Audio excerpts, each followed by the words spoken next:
cette résolution a donné des idées à Israël. Et notamment, Israël a fait adopter une résolution contre l'antisémitisme aux Nations Unies. Et uniquement contre l'antisémitisme. Même une journée pour commémorer l'inadmissibilité de l'antisémitisme. Monsieur le Président, Mesdames et Messieurs les délégués, je suis ici pour m'opposer à cette résolution qui constitue une négation de la vérité historique et des principes fondamentaux de l'Organisation des Nations Unies. Cette résolution qui assimile le sionisme à une forme de racisme est une fausse accusation. Je me tiens ici non seulement pour défendre Israël, mais pour défendre les principes même de justice, de vérité et d'humanité qui sont au cœur de cette organisation. Il ne peut y avoir de place dans cette organisation pour des résolutions qui sont fondées sur des mensonges, qui sont utilisés pour nuire à un peuple qui cherche à discréditer le droit légitime d'un peuple à vivre en paix et en sécurité. C'est pour ça, voilà ce que je fais de cette résolution. Je la déchire.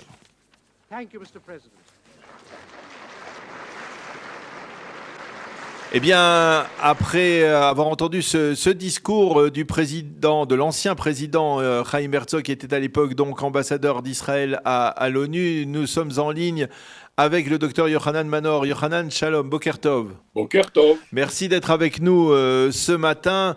Nous sommes le 10 novembre 2025. Il y a 50 ans, donc, le Chaim Herzog, ambassadeur d'Israël à l'ONU, déchirer ce fameux papier qui était la résolution 3379 du Conseil de l'Assemblée générale, une résolution donc qui assimilait le sionisme au racisme. Et à partir de là, il faut bien avouer qu'il y a une tentative, une mobilisation, et vous avez été, et c'est la raison pour laquelle nous discutons ce matin, vous avez été à l'initiative de la campagne visant à abroger cette résolution assimilant le sionisme au racisme. Alors je voudrais, avec vous, que vous nous racontiez en fait les aspects historiques de cette démarche. On est en quelle année? On est aux alentours, si je ne m'abuse, du milieu des années 80, n'est-ce pas? La campagne pour abroger cette résolution, elle n'est survenue que 10 ans après. C'est ça, vers 85. La décision de se mesurer avec cette résolution et de tout faire pour l'abroger est venue de l'Organisation sioniste mondiale. À l'époque, j'étais directeur général du département de l'information. Je venais de terminer mon mandat et il y avait un nouveau Rosh Machlaka, un nouveau ministre de l'information, si vous voulez, qui était en charge et qui a décidé de continuer ma charge à la suite du projet que je lui ai proposé. Je lui ai dit qu'il était possible, il était souhaitable, il était indispensable de tout faire pour abroger cette résolution et de ne pas la considérer comme quelque chose qui n'a pas d'importance. Parce que c'était l'attitude qui avait été adoptée et justement le signe, pas le signe, mais le geste du président Herzog, ambassadeur d'Israël aux Nations Unies en 1975, c'était ça, c'est dire c'est du papier, c'est rien que du papier, on le déchire, il n'a aucune importance. Oui. Non, ça avait de l'importance et ça a pris énormément d'importance parce que depuis 1975, chaque année, d'autres organisations internationales ont repris à leur compte cette résolution. Donc ça sous l'action conjointe de l'Union soviétique et de l'OLP, cette action a pris de plus en plus d'ampleur. Et donc, quand je suis arrivé aux affaires, j'ai proposé à mon ministre de lancer une campagne réfléchie, conçue avec des spécialistes pour l'abroger. Alors il m'a dit « Oh, c'est lutter contre l'antisémitisme, ça ne sert pas à grand-chose, ce n'est pas mon mandat ». En fin de compte, j'ai réussi à le convaincre que c'était son mandat, parce que ceci mettait en cause la légitimité de l'État d'Israël, parce que le sionisme, c'est la raison d'être de l'État d'Israël. Donc, il s'est laissé convaincre et on a commencé à se mettre au travail. Mais ça a eu lieu 10 ans après. On a commencé à se mettre au travail. Et quelle a été la difficulté numéro 1? L'opposition du ministère des Affaires étrangères, je dis bien opposition, à s'engager dans cette voie de garage. Parce qu'il considérait qu'il était absolument impossible d'abroger cette résolution. Parce qu'en fait, historiquement, il n'y a pas de résolutions qui ont été abrogées par le... C'est ce qu'il disait. Mais en consultant un éminent juriste, professeur de droit anglais, Lowell Parker, il m'a dit qu'il y avait au moins un cas d'abrogation, c'était celui de l'admission et du refus d'admission de l'Espagne franquiste aux Nations Unies. Donc, il y avait eu un précédent. Donc, c'était pas grand-chose, mais c'était... Alors, qu'est-ce que nous avons fait? Ça n'a pas convaincu, cet argument-là, juridique n'a pas convaincu les affaires étrangères. Qu'est-ce que nous avons fait? Nous avons organisé une série de journées d'études dans différentes universités, en coopération avec le ministère des Affaires étrangères, pour étudier le problème. Et petit à petit, ils se sont convaincus que c'était possible. Et nous avons mis au point, avec les affaires étrangères, nous avons mis au point un groupe de travail qui a essayé de mettre un plan pour parvenir à abroger cette résolution. Il y avait des gens éminents dans ce groupe de travail et il y a eu de nombreuses suggestions, de nombreuses idées qui ont été lancées et de tout ça, nous avons fait un plan d'action. Et ce plan d'action a été mis en œuvre, pas tout de suite, mais petit à petit. Le lancement a été en 1985, à l'époque où Shamir était ministre des Affaires étrangères. Nous avons fait à la résidence du président de l'État d'Israël une espèce de colloque, si vous voulez, où nous avons fait venir plusieurs personnalités éminentes, dont deux. Un qui était l'ancien ambassadeur des États-Unis aux Nations Unies, Moynihan, qui était à l'époque membre du Sénat. Et la deuxième personne, c'était Núñez, c'était celui qui représentait Costa Rica aux Nations Unies et qui avait été ministre de l'Éducation. Est-ce qu'il faut souligner... a participé à ce colloque dont le but était de faire comprendre l'importance qu'il y avait à essayer d'abroger cette résolution. Alors, il faut souligner que le président de l'État, à l'époque, c'était le même Chaim Herzog qui avait été à l'époque de la résolution. Oui, c'est exact. Il était en fin de parcours, c'est exact. C'était également lui. Comme vous parliez des dégâts, c'est-à-dire des dégâts commis. D'abord, je voudrais revenir sur le contexte de 1975, parce que qu'est-ce qui a provoqué, on va dire, le vote de cette... J'y ai déjà fait référence. Cette idée de délégitimer, d'enlever la légitimité à l'État d'Israël en attaquant son mouvement national, disant que ce mouvement national est raciste. C'est une forme de racisme.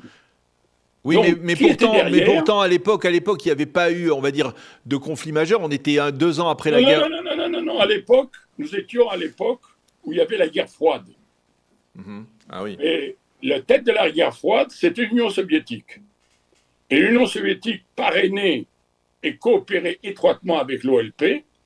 Et c'est l'Union soviétique qui a soufflé à l'OLP de se lancer dans cette campagne et d'entraîner évidemment les pays arabes et musulmans.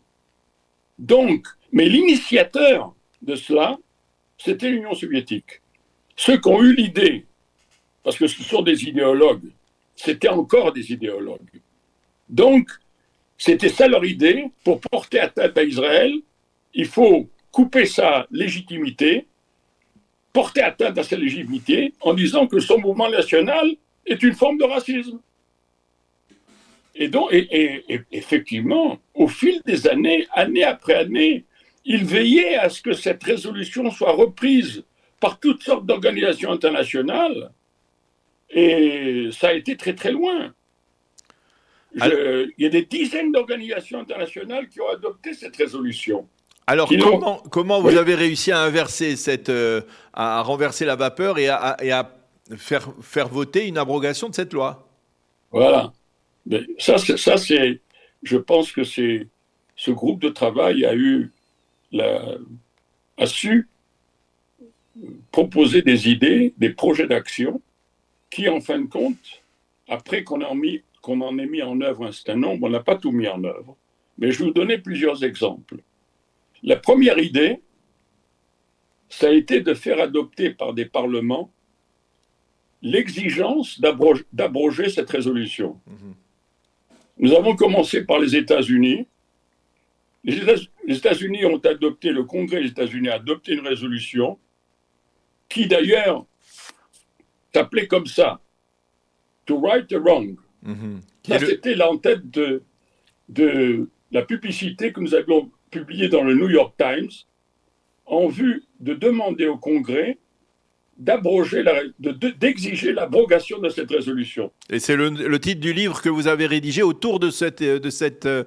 C'est le livre que j'ai écrit sur l'histoire de cette résolution et sur son abrogation. Après avoir mobilisé les parlements. La résolution qui est sortie du Congrès était fade. Elle n'avait pas de mordant. Et donc, nous avons l'idée de faire appel à l'Australie. Et l'Australie, le Parlement australien, à l'initiative du ministre des Affaires étrangères d'Australie, après qu'il ait parlé devant l'organisation sioniste de l'Australie, s'est engagé dans cette voie. Il a fait adopter par le Parlement australien une résolution fantastique, avec très, très courte, et qui tapait dans le mille, et qui disait les choses simplement, clairement, et en une vingtaine de mots, tout était dit, et l'exigence était posée avec sa logique. Le sionisme n'est pas un mouvement raciste, un mouvement national. Donc, après, nous avons fait adopter par des dizaines de parlements la même résolution, à peu près dans les mêmes termes, y compris aux États-Unis, au Congrès, qui a passé une nouvelle résolution suivant ce modèle-là. Nous allons faire adopter en Europe, en Amérique latine, pas en Asie. En Asie, nous n'avons pas réussi à en faire adopter, mais il y avait quand même une bonne vingtaine de parlements qui avaient adopté cette résolution et ça commençait à avoir du poids. Donc ça, c'était la première initiative. La seconde initiative, ça a été de faire signer une pétition par 1000 personnalités du monde entier, d'à peu près une cinquantaine de pays, qui ont à nouveau exigé, et cette pétition a été remise par celui qui était le ministre de l'Information à l'époque, Uzi Narkis. C'est lui qui a remis en personne au secrétaire général des Nations Unies cette résolution avec toutes les signatures, et ça aussi, ça a été un événement. Et ça a été un événement qui s'est produit aux Nations Unies. Et la troisième chose que nous avons faite, mais c'était pour être simple, pour ne pas compliquer les choses, nous avons profité de l'immigration des Juifs d'Éthiopie pour publier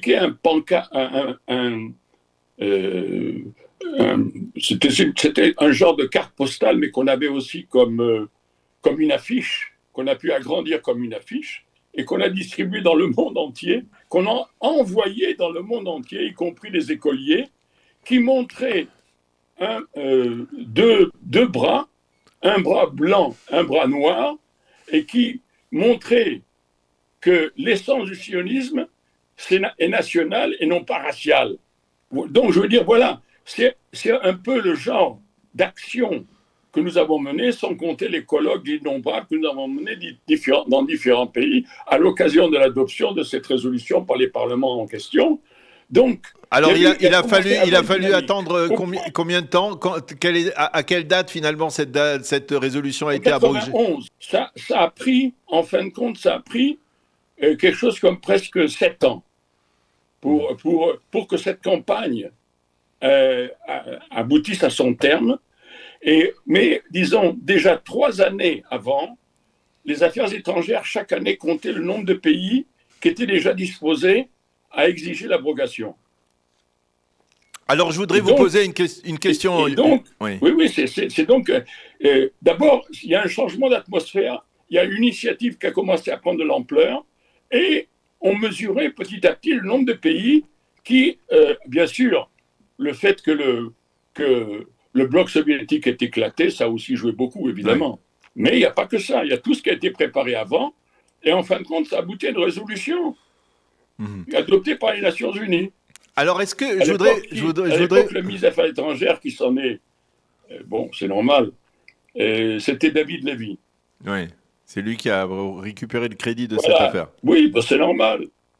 Ok, alors je voudrais vous poser la question, Yohanan, maintenant, avec votre expérience de politologue et votre expérience dans ce domaine. Est-ce qu'aujourd'hui, il serait possible, par exemple, d'initier ce même genre de démarche pour annuler des résolutions anti-israéliennes qui sont monnaie courante à l'ONU aujourd'hui?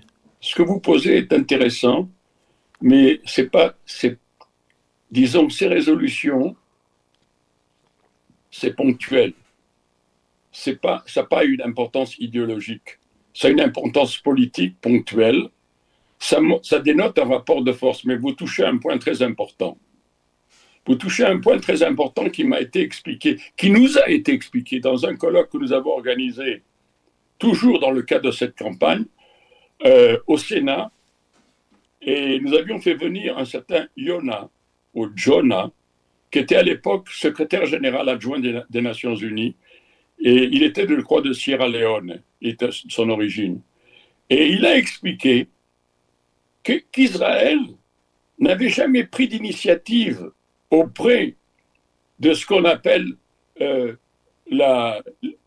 on disait qu'il y a une majorité automatique aux Nations Unies et on ne peut rien y faire. Non, il a dit, non, vous avez tort, on peut faire, mais il faut prendre des initiatives. Et donc, il nous a encouragés à prendre des initiatives et à parler avec notamment les pays du tiers-monde, de manière à les décrocher de cette fameuse alliance qui était sous le boiseau de l'Union soviétique et des pays arabo-musulmans. Et donc, ça, de ce point de vue-là, par rapport à votre question, est très important. Il ne faut pas considérer comme allant de soi qu'une résolution est adoptée. Il faut tout faire pour cette soi-disant majorité automatique pour la défaire, pour la décomposer. Mais pour ça, il faut être sur le terrain et avoir quoi proposer à la place. Parce que ce qui est commode pour tous ces pays, c'est qu'au moins ils savent que quand eux sont mis en cause, ils peuvent compter sur ce bloc pour les soutenir. C'est compliqué. Et l'Union soviétique a eu l'habileté de se construire une espèce de majorité aux Nations Unies, grâce à laquelle elle a pu faire avancer beaucoup de choses. Elle a fait des alliances. Aujourd'hui, cette même alliance, elle est tenue par un pays qui s'appelle l'Iran. L'Iran a essayé de faire la même chose. Et nous avons laissé le terrain libre. C'est ça. Il faut l'avouer, c'est une approche totalement différente de celle qui est l'approche, on va dire, traditionnelle de l'État d'Israël envers les Nations Unies, à savoir ce que disait Ben Gurion, Shmoum, ou ce que disait Ben Gurion, le général de Gaulle, ce machin, c'est-à-dire une sorte de mépris envers une institution internationale. Là, en fait, vous, avec votre campagne, vous avez été à contre-courant et vous avez réussi à modifier d'une certaine manière cette tendance. Je voudrais un petit peu. Malheureusement, il nous reste une minute, Yohanan, vraiment une minute. Voilà, et ce qui se passe, c'est que justement, il faut continuer à être en éveil, à prendre des initiatives, à être sur le terrain, à voir quelle coalition on peut monter, qui ne soit pas cette coalition commode que certains pays ont l'habileté de faire maintenir. Oui. Je dirais presque que l'Iran a pris le relais de l'Union soviétique. Eh bien, c'est une bonne leçon de diplomatie et de relations internationales que vous nous avez livrée en cela, docteur Yohanan Manor, en nous rappelant donc cet anniversaire 50 ans après le vote par l'ONU de la résolution assimilant le sionisme au racisme. Je voudrais ajouter quelque chose, si vous me permettez. Un petit mot, vraiment une minute. Vraiment une minute. Cette résolution a donné des idées à Israël. Et notamment, Israël a fait adopter une résolution contre l'antisémitisme aux Nations Unies, et uniquement contre l'antisémitisme. Même une journée pour commémorer l'inadmissibilité de l'antisémitisme. Est-ce que vous savez qu'il y a un jour où les Nations Unies sont censées, et qui a été adopté? Est-ce que vous saviez ça? Je ne savais pas, et je sais qu'il y avait le l'anniversaire de la libération du camp d'Auschwitz, qui est devenu une journée de la Shoah. Ça, c'est une manifestation. Oui. Mais tout ça, c'est dans le cadre d'une résolution. Si on ne le sait pas, ça veut dire que peut-être que l'ONU ne le fait pas. Marquer ce qu'ont été les conséquences de l'antisémitisme et l'inadmissibilité de l'antisémitisme. C'est important et de par des manifestations sous le patronage des Nations Unies qui se font dans 120, 130, 140 pays. Malheureusement, là aussi, après avoir eu la bonne idée de travailler là-dessus et de l'avoir obtenue, on n'en a pas fait grand-chose. On n'en a pas fait grand-chose. C'est une bonne leçon. Il faut effectivement ne pas relâcher la vigilance d'une certaine manière sur le plan diplomatique également. Et l'initiative. La vigilance, l'analyse et l'initiative. Eh bien, docteur Yochanan Manor, merci beaucoup d'avoir accepté de répondre à nos questions, de nous avoir rappelé cette page d'histoire à laquelle vous avez participé très activement. Merci beaucoup d'avoir été avec nous ce matin. Bonne continuation. À bientôt, Yochanan. À bientôt. Shalom. Shalom, shalom.